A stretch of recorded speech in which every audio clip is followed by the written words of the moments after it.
सभी नौजवान साथियों को मेरा प्यार भरा नमस्कार। संजीव साहू सर की गणित क्लास में आप सभी का स्वागत है। साथियों, आज की इस वीडियो में आपको बताऊंगा एक चर का द्विघात समीकरण, जिसको हम वर्ग समीकरण भी कहते हैं, के अंतर्गत प्रश्नावली 3 और प्रश्नावली 3 का प्रश्न क्रमांक 6। प्रश्न क्रमांक 6 में एक समस्या दी गई है, उस समस्या का हमको निवारण करना है वर्ग समीकरण की सहायता से। तो उसमें प्रश्न दिया, उसको देख लेते हैं। एक समकोण त्रिभुज का क्षेत्रफल 165 वर्ग मीटर है। यदि समकोण त्रिभुज के शीर्ष लंब की लंबाई उसकी आधार भुजा से 7 मीटर अधिक हो तो शीर्ष लंब की लंबाई ज्ञात करें। समकोण त्रिभुज की आकृति आपके दिमाग में आ जानी चाहिए। समकोण त्रिभुज का जो आकार होता है वो इस प्रकार से होता है, उसकी आकृति होती है। ये 90 अंश का यहाँ पर कोण बनता है, ये लंब कहलाता है। ये इसका कर्ण हो गया और ये आधार हो गया। प्रश्न में दिया हुआ है, क्या दिया हुआ है? दिया है कि समकोण त्रिभुज का क्षेत्रफल बराबर 165 वर्ग मीटर, ये प्रश्न में दिया हुआ है। दूसरी जानकारी दी गई है कि समकोण त्रिभुज के शीर्ष लंब की लंबाई उसकी आधार भुजा से 7 मीटर अधिक होती है। समकोण त्रिभुज में जो शीर्ष लंब होता है, इसी को हम शीर्ष लंब भी बोलते हैं, लंब को, यही इस त्रिभुज की ऊंचाई भी होती है। यहाँ पर दिया है कि शीर्ष लंब की लंबाई, मतलब इसका मान उसकी आधार भुजा से 7 मीटर अधिक है। ये इसकी आधार भुजा है, तो इस भुजा का जो भी मान होगा उसमें हम 7 जोड़ेंगे तो इस शीर्ष लंब की लंबाई, मतलब इस समकोण त्रिभुज की ऊंचाई हमको पता चलेगा।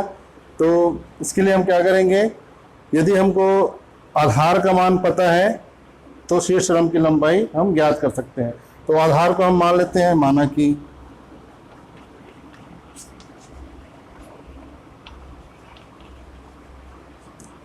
आधार की लंबाई बराबर x, क्योंकि यहाँ पर लंबाई का मात्रा मीटर में, इसलिए हम इसको मीटर में लेंगे। तब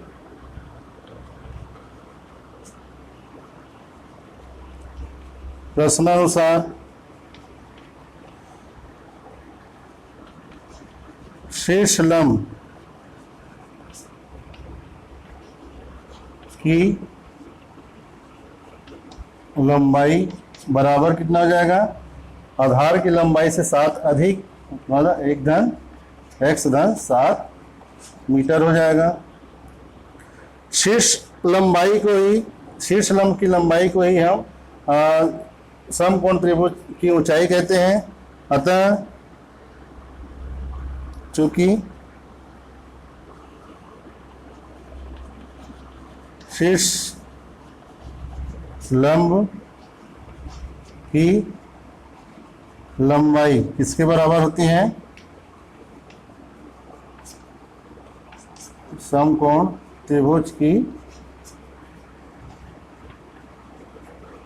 ऊंचाई के बराबर होती है।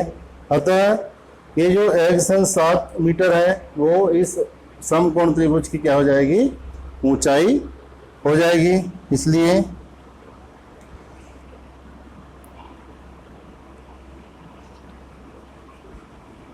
समकोण त्रिभुज की ऊंचाई बराबर यहाँ पर कितना हो जाएगा? 1.7 मीटर हो जाएगा। अब हम जानते हैं कि समकोण त्रिभुज का क्षेत्रफल बराबर क्या होता है?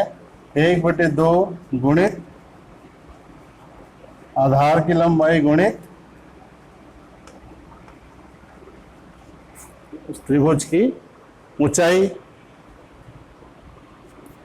समकोण त्रिभुज का क्षेत्रफल प्रश्न में दिया हुआ है कितना है, 165 वर्ग मीटर है, बराबर हो जाएगा 1/2। आधार का मान कितना है, x है, और गुणित ऊंचाई कितना है, x धन 7 है। ये देखिए, इसलिए गुणा का चिन्ह इसमें लिखा नहीं जाता है। गुणा और x लगभग एक ही जैसे दिखते हैं, तो कंफ्यूजन ना हो करके ये गुणा का चिन्ह ना लिख करके इसको किस रूप में लिखा जाता है, डॉट के रूप में लिखा जाता है। 1/2 इंटू ये हो गया ऊंचाई, आधार की लंबाई, इंटू 1 धन 7, ये हो गया ऊंचाई। तिर्यक गुणा करेंगे, 2 का गुणा हो जाएगा इधर 165 के साथ में, 165 गुणित 2 हो जाएगा बराबर x गुणा 1 धन 7 के साथ, हो जाएगा x गुणित x बराबर x का वर्ग, और बीच में धन का चिन्ह, धन चिन्ह लगाएंगे, x और 7 का गुणा 7x।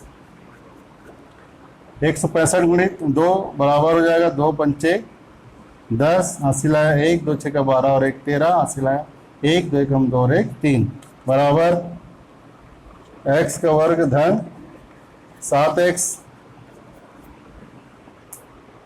330 को हम पक्षांतर करेंगे तो इधर बच जाएगा 0, ये हो जाएगा x वर्ग धन 7x। 330 इधर आएगा तो ऋण 330।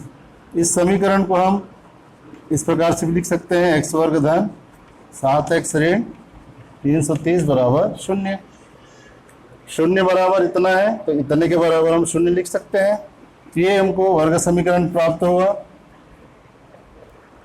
इस वर्ग समीकरण का हल करके हम x का मान निकालेंगे, और x का मान पता चलेगा तो आधार की लंबाई हो जाएगी, उसमें हम 7 जोड़ देंगे तो शीर्ष लंब की लंबाई होगी।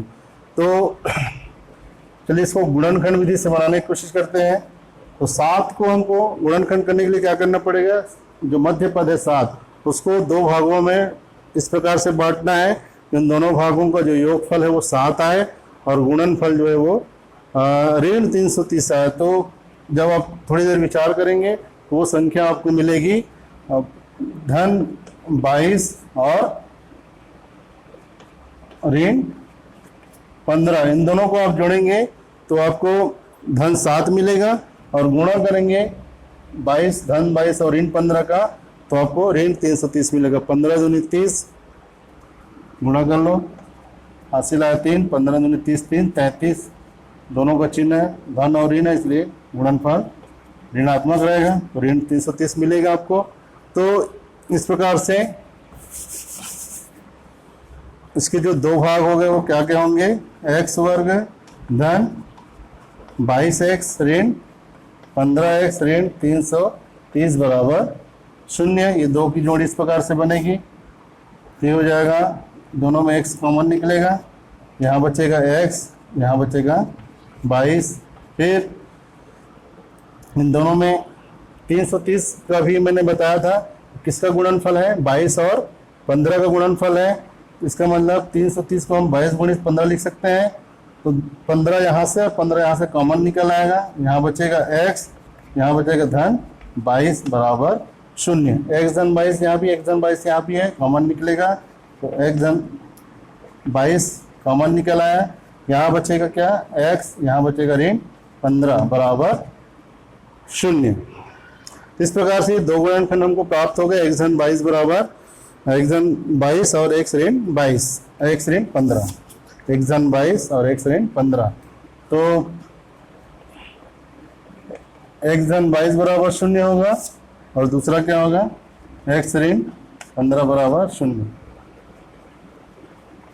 जब x धन 22 बराबर 0 है तो x बराबर कितना आ रहा है, ऋण 22 आ रहा है, और जब x ऋण 15 बराबर 0 लेते हैं, दूसरा गुण, ये पहला गुणनखंड को ले लिए, जब x धन 22 बराबर 0 तो x बराबर ऋण 22। दूसरा गुणनखंड है x ऋण 15, तो जब x ऋण 15 बराबर 0 लिए तो x बराबर आता है 15। यहाँ पर देखिए x का मान आता है ऋण 22, चूंकि हम x क्या लिए हैं यहाँ पर, किसी समकोण त्रिभुज की आधार की लंबाई लिए हैं, और आधार की जो लंबाई है, कोई भी लंबाई है, कभी भी ऋणात्मक नहीं हो सकती है। लंबाई कभी ऋणात्मक नहीं होती है, अतः यह मान अमान्य है।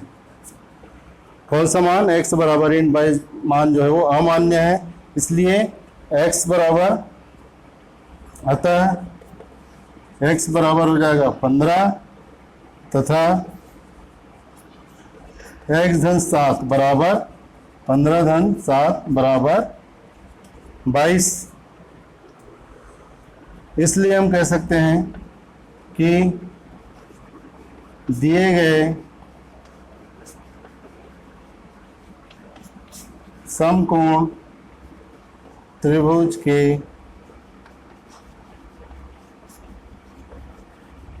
शीर्ष लंब की लंबाई बराबर 22 मीटर। ये हमारा उत्तर है। इस प्रश्न का उत्तर होगा x धन 7। क्योंकि शीर्ष लंब की लंबाई कितना है? x धन 7 मीटर है। x का मान हमको इधर पता चला 15 है, उसमें हमने 7 जोड़ दिया तो 22 आ गया, और यही दिए गए जो समकोण त्रिभुज है उसके शीर्ष लंब की लंबाई का मान होगा। तो उम्मीद है कि जो प्रश्न है उसका हल आपको समझ में आया होगा, और इसी तरह के सवालों का हल देखने के लिए आप मेरी वीडियो को सब्सक्राइब जरूर करें। मेरे उत्साहवर्धन के लिए मेरा वीडियो को लाइक जरूर करें। Thank you.